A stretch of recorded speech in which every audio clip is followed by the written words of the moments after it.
ఒక స్త్రీగా ఇది పెద్ద సవాల్. మహిళల మీద జరుగుతున్నటువంటి వివక్షను, దాడిని ఎదిరించాలని కంకణం కట్టుకున్నటువంటి వ్యక్తి. చాలా మంది విమర్శించారు.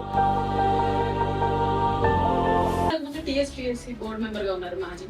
సో దాని నుంచి లీడర్ అవ్వడానికి అంత అజ్ఞాతంలో ఉండి చేసేదానికన్నా ప్రజలతో నుండి ప్రజలకు చేసేది చాలా ఉపయోగకరంగా ఉంటది. పోలీసులు మరి ఏదైతే మేము మహిళా సమస్యల కోసం పోలీస్ స్టేషన్ లో గడప దొక్కాల్సి వచ్చినప్పుడు వాళ్ళు సరిగ్గా స్పందిస్తారేమన్న ఆలోచనతోని నేను రాజకీయాల్లోకి రావాలనుకున్నాను. జిల్లా పరిషత్ చైర్మన్ అవకాశం వచ్చినట్టే వచ్చి మళ్ళీ ఇట్లా కుట్రపూరిత రాజకీయాలు, మహిళల్ని ఎదగనివ్వనటువంటి కుట్రలు ఇవి ఉంటాయి కదా.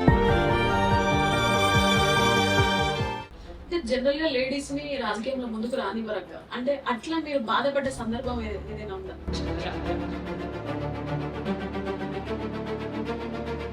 నేను మాట్లాడుతూ గట్ల కాదు అన్న వెంటనే క్లాస్ అంతా గుళ్ళు అన్న బాధ. ఎస్, నేను గిట్లనే మాట్లాడతా. ఎంత అవమానము నా ప్రాంత భాష అంటే వీళ్ళకు ఎంత చులకన మా గడ్డ మీదకి వచ్చింది. కానీ కేసీఆర్ గారి సభల తర్వాత ప్రజల్లో మార్పు వచ్చింది. ప్రజలు విన్నరు.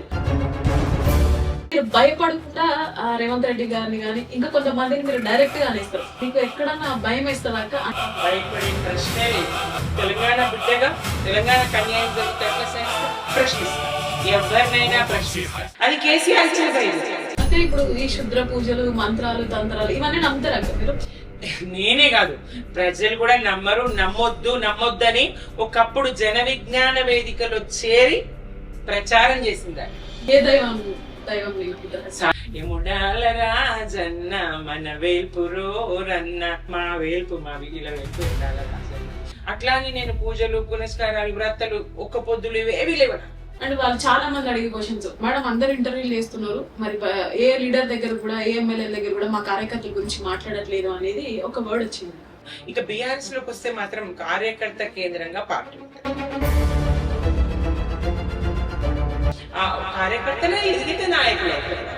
ఆయన కేసీఆర్ గారు చంద్రబాబు నాయుడు ముఖ్యమంత్రిని ఎదిరించి కరెంటు కోసము పోతే బషీర్బాగ్ లో కాల్పులు జరిగాయి. ఆ సందర్భంగా ఆయన పదవిని వదిలేసి రాజీనామా చేసి త్యాగాలతో పార్టీ ఏర్పడింది. డిసెంబర్ 9, 2009 కేసీఆర్ గారి ఆమరణ నిరాహార దీక్షతో రాష్ట్రం అంతా అట్టుడికి ఎత్తి పోసుకొనైనా మేము నీళ్ళు అందించుకుంటాం. తలపున పారుతుంది గోదావరి, మా సేను మా సెలుకాయడారి. వాళ్ళు ఏమన్నారు? తెలంగాణ వస్తే బట్టలు ఆరేసుకోవాలి కరెంటు తీగల మీద అన్నారు.